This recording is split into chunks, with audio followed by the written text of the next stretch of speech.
السلام علیکم ورحمۃ اللہ۔ رب اشرح لي صدری ويسر لي امری واحلل عقدۃ من لسانی یفقهوا قولی۔ آج ہم اپنے پچھلے سبق کو ساتھ لیتے ہوئے کچھ مزید اسم کے حوالے سے بات کریں گے۔ امید ہے انشاءاللہ ہم آج کافی حد تک اسم اور اس کی حالتوں کے بارے میں جان لیں گے۔ سب سے پہلے یہ جاننا ضروری ہے کہ ہم جو بات کرتے ہیں، گفتگو کرتے ہیں، اپنے دل اور دماغ میں جو سوچتے ہیں اور اس کا اظہار کرنا چاہتے ہیں، تو اس کا اظہار زبان سے ہوتا ہے۔ زبان سے ہم جو کچھ ادا کرتے ہیں وہ لفظ سے اس کی ابتدا ہوتی ہے، یا آپ یوں کہیں کہ حرف سے اس کی ابتدا ہوتی ہے۔ تو لفظ دو طرح کا ہوتا ہے۔ ایک لفظ بامعنی ہوتا ہے، یعنی جب آپ وہ لفظ ادا کرتے ہیں اپنی زبان سے تو اس کا کچھ نہ کچھ معنی آپ کے سامنے ظاہر ہوتا ہے، اور دوسرا لفظ جب آپ ادا کرتے ہیں تو وہ بے معنی ہوتا ہے، اس کا کوئی معنی نہیں ہوتا، لیکن وہ بامعنی لفظ کا، بامعنی حرف یا بامعنی لفظ کا کے ساتھ جڑا ہوتا ہے، اس کو وہ تقویت پہنچاتا ہے، اس کو وہ مزید جو ہے وہ مدد دیتا ہے۔ جیسے ہم کہتے ہیں روٹی بوٹی، روٹی تو ہمیں معلوم ہے، لیکن بوٹی کا یا شوٹی کا ہمیں اس کا کوئی مفہوم نہیں ہے، معنی نہیں ہے، لیکن وہ روٹی ہی کو تقویت پہنچا رہا ہے۔ تو اس طرح کا لفظ جو بامعنی ہو یا بے معنی ہو، جب وہ جڑتا ہے تو وہ تین چیزوں سے جڑتا ہے، اور اس کو پھر ہم جب وہ جڑ جاتا ہے، کوئی معنی دینے لگتا ہے، تو ہم اس کو کلمہ کہتے ہیں۔ کلمہ تین چیزوں میں تقسیم ہوا ہے۔ کلمے میں کے اندر تین چیزیں ہوتی ہیں، اس میں اسم ہوتا ہے، اس میں فعل ہوتا ہے، اور اس میں حرف ہوتا ہے۔ کسی چیز، شخص کا نام یا صفت جو ہوتی ہے اس کو ہم اسم کہتے ہیں، اور جس پر کام ہو رہا، واقع ہو رہا ہو، وہ ماضی میں ہو، وہ حال میں ہو، تو اس کو ہم کیا کہتے ہیں؟ اس کو ہم فعل کہتے ہیں۔ ان دونوں کو جوڑنے کے لیے جو چیز استعمال ہوتی ہے، تعلق پیدا کرتا ہے، وہ حرف ہوتا ہے، اس کو ہم حرف کہتے ہیں۔ تو اسم کی حالتوں کے حوالے سے یہ جاننا ضروری ہے کہ عربی زبان میں اسم کی تین حالتیں ہیں۔ اس کو ہم دو طرح سے جاننے کی بات کرتے ہیں۔ ایک یہ ہے کہ اسم کی جو حالت ہے وہ رفع ہے، نصب ہے اور جر ہے۔ رفع کی حالت کو ہم حالت فاعلی کہتے ہیں، یعنی جب کوئی کام ہو رہا ہوتا ہے کسی نام سے، کسی اسم سے، تو وہ حالت فاعلی میں ہوتا ہے، یعنی وہ کام کر رہا ہوتا ہے، تو اس کو ہم حالت رفع کہتے ہیں۔ اور اس کی پہچان یہ ہے کہ جب ہم اس کا ترجمہ کرتے ہیں، ٹرانسلیشن جب اس کی ہوتی ہے، تو اس میں آپ کو نے نظر آئے گا۔ مثلا محمد نے کھانا کھایا، محمد نے سیب دیکھا، محمد نے جمیل کو دیکھا، محمد نے قرآن پڑھا۔ تو یہ کیا ہے؟ نے جس ترجمے کے اندر آئے گا تو اس کا مطلب یہ ہے کہ یہ نام حالت فاعلی میں ہے۔ دوسرا ہے حالت رفع، حالت نصب۔ حالت نصب کیا ہے؟ حالت نصب مفعولی حالت ہے۔ مفعولی حالت کی پہچان کیا ہے؟ اس میں آپ کو ترجمے کے اندر کو ملے گا، کو کا معنی جو ہے وہ آئے گا۔ مثلا محمد نے سعد کو کھانا کھلایا، محمد نے سعد کو قرآن پڑھایا، سائمہ نے جمیلہ کو کتاب دی۔ تو جہاں کو آئے گا وہ حالت کیا ہوگی؟ حالت مفعولی ہوگی۔ اب تیسری حالت، حالت جر ہے، اس کو ہم اضافی حالت کہتے ہیں، تعلق والی حالت کہتے ہیں۔ اس کا ترجمہ جب ہم کریں گے تو اس میں آپ کو کا کی کا معنی ملے گا۔ کا اور کی کا معنی جب آپ کو ملے گا تو آپ سمجھ لیجئے یہ اسم کی حالت کون سی ہے، حالت جر ہے یا حالت اضافی ہے۔ اب ہم تھوڑی مزید تشریح کو دیکھتے ہیں۔ اب اسم کی حالت رفع جب ہم نے کہی تو جیسے ہم نے پہلے کہا محمد، تو اب ایک دوسرا نام ہے سعد، سعد کی فاعلی حالت کیا ہوگی؟ سعد، یعنی سعد نے، مثلا سعد نے اسعد کو دیکھا یا اسعد کو سعد نے دیکھا۔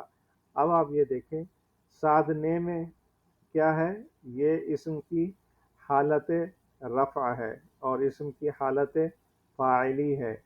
اسد کو دیکھا تو یہ کیا ہے، یہ اسم کی حالت نصب ہے۔ اچھا نیچے والے مثال میں آپ یہ دیکھیں اسعد کو سعد نے دیکھا تو اسعد جو ہے یہ کیا ہے، وہ ہے حالت نصب میں ہے، سعدن اسعدن آئے گا، اور اسی طرح سعد نے دیکھا تو سعدن ہوگا۔ تو اس کی پہچان کیا ہے؟ رفع کہتے ہیں پیش کو یا دو پیش کو۔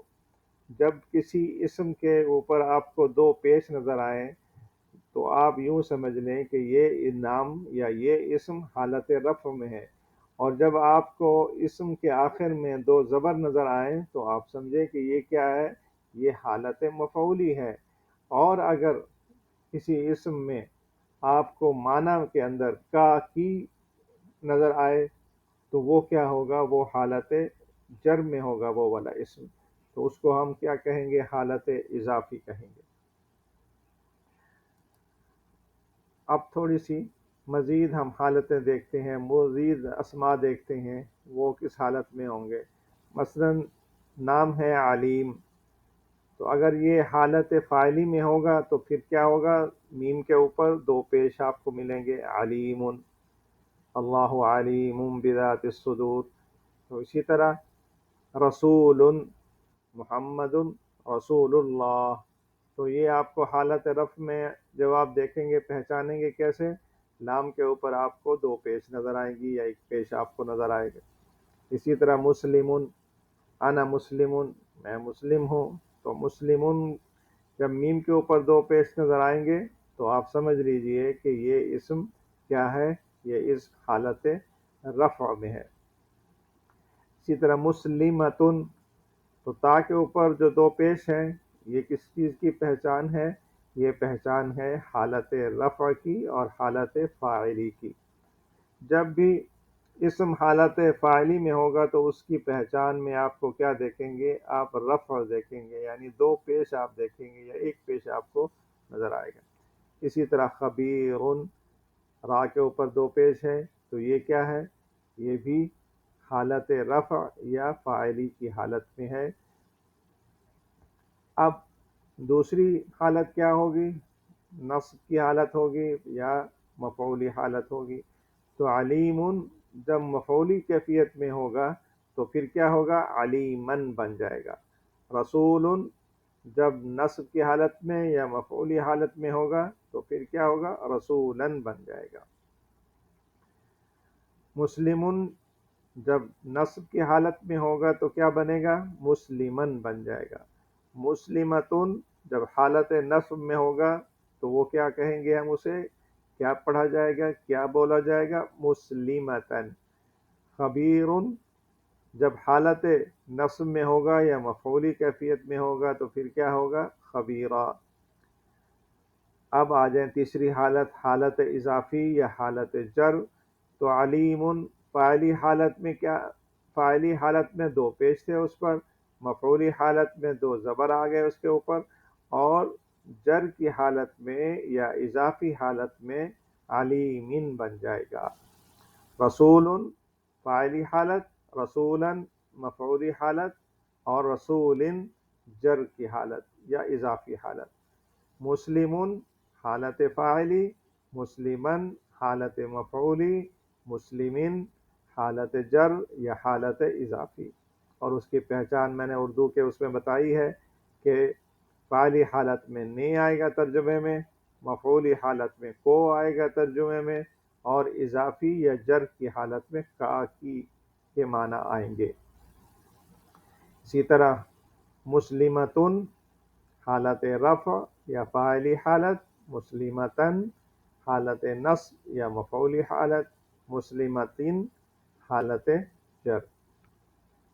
خبیرن فاعلی حالت، خبیرن مفعولی حالت، اور خبیرن کیا ہوگا؟ حالت جر یا اضافی حالت۔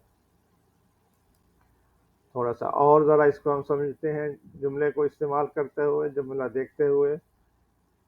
جملہ ہے محمد الرسول اللہ، محمد الرسول اللہ۔ اب محمدن کے اوپر کیا ہے؟ دال کے اوپر آپ دیکھ رہے ہیں کیا ہے؟ دو پیش ہیں۔ اب چونکہ آگے را ہے، را دال جو ہے وہ را کے ساتھ ضم ہو رہی ہے، اس کے اندر ادغام ہو رہا ہے، داخل ہو رہی ہے، تو پھر ہم یہ دو پیش کی بجائے ایک پیش ہم پڑھیں گے، اور را کے اوپر شد آ جائے گی، اس لیے ہم پڑھیں گے محمد الرسول اللہ۔ تو یہاں محمد حالت کس میں ہے؟ فاعلی میں ہے یا حالت رفع میں ہے۔ رفع کا مطلب ہم نے بتایا ہے کہ پیش کو بولتے ہیں، اوپر کو بولتے ہیں۔ تو یہ آپ دیکھ رہے ہیں محمدن کے اوپر دو پیش ہیں، لہذا ہمیں معلوم ہو گیا کہ یہ کیا ہے؟ یہ حالت رفع ہے یا فاعلی کیفیت ہے، فاعلی حالت ہے۔ اس طرح اب آپ دیکھیں دوسرے جملے میں اشہد، ہم پڑھتے ہیں کلمہ ان اشہد ان محمد الرسول اللہ۔ اب یہاں محمدن ہے، پہلے جملے میں محمدن تھا، یہاں محمدن ہے، دال کے اوپر دو زبر ہے، تو یہ کیا ہے؟ اس کی کیا کیفیت ہے؟ کیا مفہوم بنے گا؟ یہ حالت مفعولی بن جائے گی، یعنی حالت نصب میں ہے اس وقت، دال کے اوپر دو زبر ہیں۔ اب آ جائیے ہم درود شریف پڑھتے ہیں، جیسے اللہم صلی علی محمد، نہ تو ہم یہاں محمدن پڑھتے ہیں، نہ ہم محمدن کہتے ہیں، بلکہ کیا کہتے ہیں؟ محمدن کہتے ہیں۔ تو یہ دو زیر کس چیز کی نشانی ہے؟ حالت جر کی نشانی ہے، اضافی حالت کی نشانی ہے۔ علی جب آ جائے گا تو محمدن ہو جائے گا، محمدن نہیں ہوگا، اور نہ ہی محمدن ہم پڑھیں گے۔ اب اسی طرح ایک اور جملہ ہے رفع کا، رؤوف رحیم۔ ہم قرآن کریم میں ہم پڑھتے ہیں لقد جاءکم رسول من انفسکم عزیز علیہ ما عنتم حریص علیکم بالمؤمنین رؤوف رحیم۔ تو رؤوف دو پیش ہیں، رحیم دو پیش ہیں، تو یہ دونوں کیا ہیں؟ حالت رفع میں ہے اور فاعلی حالت میں ہے، اس لیے کہ دو پیش جو ہیں وہ کیا ہے؟ اس کی پہچان ہے، اسم کی پہچان ہے، اور حالت فاعلی کی پہچان ہے، حالت رفع کی پہچان ہے۔ اب ہم دیکھتے ہیں دوسرا جملہ وَكَانَ اللَّهُ غَفُورًا رَحِيمًا، وَكَانَ اللَّهُ غَفُورًا رَحِيمًا۔ اب یہاں غفوراً ہونا تو یہ چاہیے تھا غفور یا رحیم، تو یہ کیا بن گیا؟ کیونکہ اس سے پہلے کچھ ایسے لفظ آئے ہیں جنہوں نے اس کو کیا کیا ہے؟ حالت نصب میں تبدیل کر دیا ہے۔ وَكَانَ اللَّهُ غَفُورًا رَحِيمًا، تو یہ حالت کون سی ہے؟ مفعولی حالت ہے۔ اللہ غفور اور رحیم تھا، یعنی رحمت اور بخشش کس کی طرف سے ہو رہی ہے؟ اللہ کی طرف سے۔ تو اللہ نے کیا کیا؟ بخشش کا عمل کیا، وہ کس پر؟ بخشش کا عمل غفوراً کی صورت میں آ گیا، تو غفوراً مفعولی حالت ہے، رحیماً بھی مفعولی حالت ہے۔ آگے ہے جملہ ہے کتاب، کتاب سعد، کتاب سعد، سعد کی کتاب۔ تو ہم نے بتایا تھا کہ جہاں کا کی کے معنی آ جائیں تو وہ کیا ہوتا ہے، وہ حالت جر ہوتی ہے یا اضافی حالت ہوتی ہے۔ کتاب سعدن، دال کے نیچے دو زیر آ گئی تو سیدھی یہ پہچان ہوگی کس کی، اضافی حالت کے ساتھ نام ہے، کتاب بھی نام ہے، لیکن یہاں کیا ہے، مضاف مضاف الیہ ہے، کتاب سعدن، کتاب سعدن، سعد کی کتاب۔ تو اب آپ کو اس بات کا بخوبی علم ہو گیا ہوگا کہ اسم کی تین حالتیں ہیں۔ ایک کون سی ہے، حالت رفع ہے، اسے ہم فاعلی حالت کہتے ہیں۔ دوسری کون سی ہے، حالت نصب ہے، اور نصب کی حالت جو ہے وہ کون سی حالت ہوتی ہے، وہ مفعولی حالت ہے۔ اور تیسری حالت کون سی ہے، حالت اضافی، جسے حالت جر بھی کہتے ہیں۔ اب آپ کو میں کچھ ایکسرسائز دے رہا ہوں، مشقیں دے رہا ہوں، تاکہ آپ اس کو مشق کر کے اچھی طرح ازبر کر لیں۔ اب یہ مشق کس طرح سے ہے، یہ ایکسرسائز کیسی ہے، مثلا کسی جگہ میں اسم جو ہے وہ حالت فاعلی میں لکھ رہا ہوں تو آپ نے کیا کرنا ہے، مومنون مثلا جیسے ہے، یہ کیا ہے، یہ حالت رفع ہے، تو میں چاہوں گا کہ آپ اس کی جو حالت مفعولی ہے اور حالت اضافی ہے وہ آپ یہاں پر لکھیں گے۔ اسی طرح آپ یہ دیکھ رہے ہیں صابرن، صابرن کیا ہے، یہ اسم کی کون سی حالت ہے، جی یہ اسم کی مفعولی حالت ہے۔ اب آپ نے کیا کرنا ہے، آپ نے اس کی فاعلی حالت لکھنی ہے اور اضافی حالت یا حالت جر آپ نے یہاں لکھنی ہے۔ اس طرح یہ اسم ہے کتب، اب یہ کتبن کیا ہے، یہ حالت جر ہے، آپ نے اب اس کی حالت نصب بھی لکھنی ہے اور حالت فاعلی لکھنی ہے۔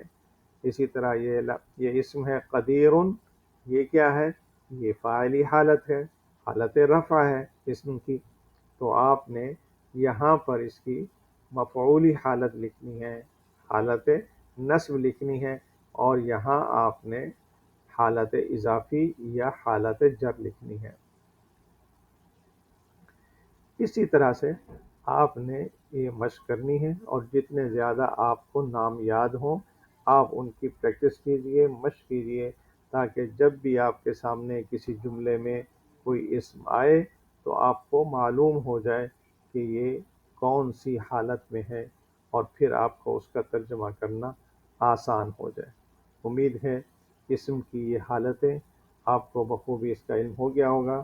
اگلے سبق تک کے لیے آپ میں اجازت چاہوں گا۔